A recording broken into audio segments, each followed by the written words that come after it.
นางเซียวบีคิมรองประธานาธิบดีคนใหม่ของเกาะไต้หวันกล่าวในงานที่ Chatham House ซึ่งเป็นสถาบันคลังสมองของอังกฤษจัดขึ้นในลอนดอนว่าไต้หวันจะต้องปฏิรูปและกระจายอำนาจโครงสร้างการบังคับบัญชาทางทหารของตนรัฐบาลกำลังเรียนรู้อย่างแข่งขันจากการป้องกันของยูเครนซึ่งกองกำลังรบขนาดเล็กได้รับการพิสูจน์แล้วว่าว่องไวและปรับตัวได้ทั้งนี้ไต้หวันกำลังมองเห็นความคล้ายคลึงกับการที่ยูเครนตอบโต้กลับกับเพื่อนบ้านที่ใหญ่กว่าเซียวระบุต่อว่าระบอบเผด็จการพยายามที่จะมีอิทธิพลและทำให้ประเทศอื่นๆสั่นคลอนผ่านการปฏิบัติการแบบผสมผสานเช่นสงครามทางการเมืองการรุกรานทางไซเบอร์การบีบบังคับทางเศรษฐกิจและการคุกคามของกำลังทหารซึ่งในแง่ของภัยคุกคามนี้รัฐบาลไต้หวันได้ดำเนินการหลายขั้นตอนเพื่อเพิ่มความสามารถในการตอบโต้กรณีที่มีการโจมตีรวมถึงการเพิ่มงบประมาณด้านกลาโหมของเกาะเป็น2 เท่าการขยายการรับราชการทหารภาคบังคับจาก4 เดือนเป็น1 ปี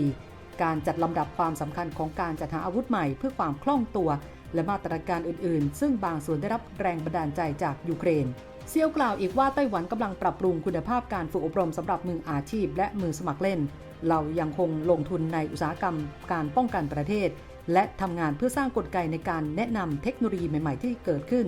การถดถอยของสิทธิมนุษยชนขั้นพื้นฐานและสิทธิพลเมืองในฮ่องกงเป็นการเตือนใจไต้หวันว่าเราไม่สามารถมองข้ามเสรีภาพของเราไปโดยเปล่าประโยชน์และการรุกรานยูเครนของรัสเซียเตือนเราว่าเราไม่สามารถมองข้ามสันติภาพได้ตราบใดที่สาธารณรัฐประชาชนจีนยังไม่ยกเลิกการใช้กำลังต่อไต้หวันและตราบใดที่พวกเขายังคงใช้กำลังเราก็ไม่มีทางเลือกอื่นนอกจากยกระดับการป้องกันของเราตามนั้นทางนี้เราเข้าใจดีว่าไม่เพียงแต่เกี่ยวข้องกับกองทัพของเราเท่านั้นเรายังต้องทำงานเพื่อเพิ่มความยืดหยุ่นของสังคมทั้งหมดของเราโดยผสมผสานการป้องกันพลเรือนในบ้านเกิดของเราไปด้วยก่อนหน้านี้เมื่อเดือนที่แล้วนายโจเซฟ ปูรัฐมนตรีต่างประเทศของไต้หวันที่กำลังจะพ้นจากตำแหน่งได้กล่าวเตือนว่าความพ่ายแพ้ของยูเครนสามารถสร้างแรงบันดาลใจให้เกิดความทะเยอทะยานในการขยายอำนาจของจีนหากยูเครนพ่ายแพ้ในท้ายที่สุดตนคิดว่าจีนจะได้รับแรงบันดาลใจ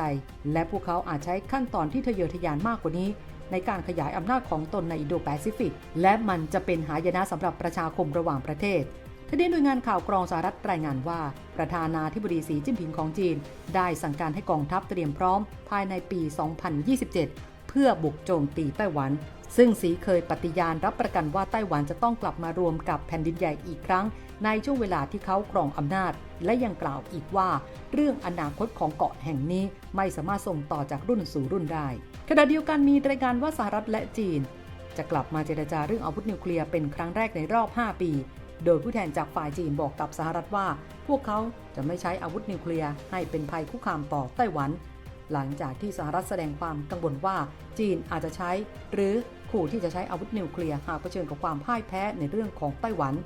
การคุยอาวุธนิวเคลียร์ครั้งนี้เป็นการคุยชนิดที่เรียกว่า track 2ด้านเดวิดซานโตโรนักวิชาการผู้ร่วมเจรจา track 2ฝ่ายสหรัฐเผยว่าฝ่ายจีนคุยว่าพวกเขามีชัยชนะเหนือไต้หวันได้โดยไม่จำเป็นต้องใช้อาวุธนิวเคลียร์ใดๆเลยอย่างไรก็ตามการเจรจาอย่างไม่เป็นทางการของ track 2จะไม่สามารถใช้แทนที่การเจรจาอย่างเป็นทางการของ track 1ได้เพราะไม่ได้มีอำนาจใดๆการเจรจาของชาติมหาอำนาจด้านนิวเคลียร์ระหว่างสหรัฐและจีนมีขึ้นในขณะที่มีการกระทบกระทั่งกันเรื่องการค้าและภูมิรัฐศาสตร์ในหลายเรื่องการเจรจา track 2นี้เป็นส่วนหนึ่งของการเจรจาเกี่ยวกับอาวุธนิวเคลียร์เป็นระยะเวลา2 ทศวรรษแต่ก็ชะงักลงหลังจากที่คณะทำงานของโดนัลด์ทรัมป์ถอนทุนไปเมื่อปี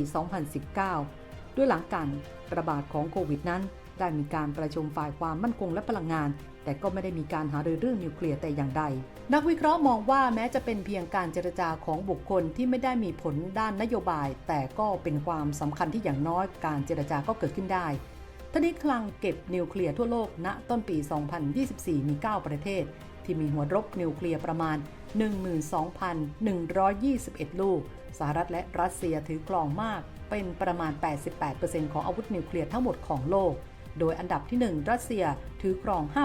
5,580 ลูกอันดับที่ 2 สหรัฐมี 5,044 ลูกส่วนจีนอันดับที่ 3 มีกว่า 500 ลูกส่วนอิสราเอลอยู่ที่อันดับ 8 ครอบครอง 90 ลูกและเกาหลีเหนืออยู่อันดับที่ 9 มีอยู่ 50 ลูก มาร่วมสนับสนุนท็อปนิวส์นำเสนอความจริงได้แล้ววันนี้ เพียงกดปุ่ม Super Thanks แล้วเลือกจำนวนเงินตามที่ต้องการได้เลยครับ ขอบคุณครับ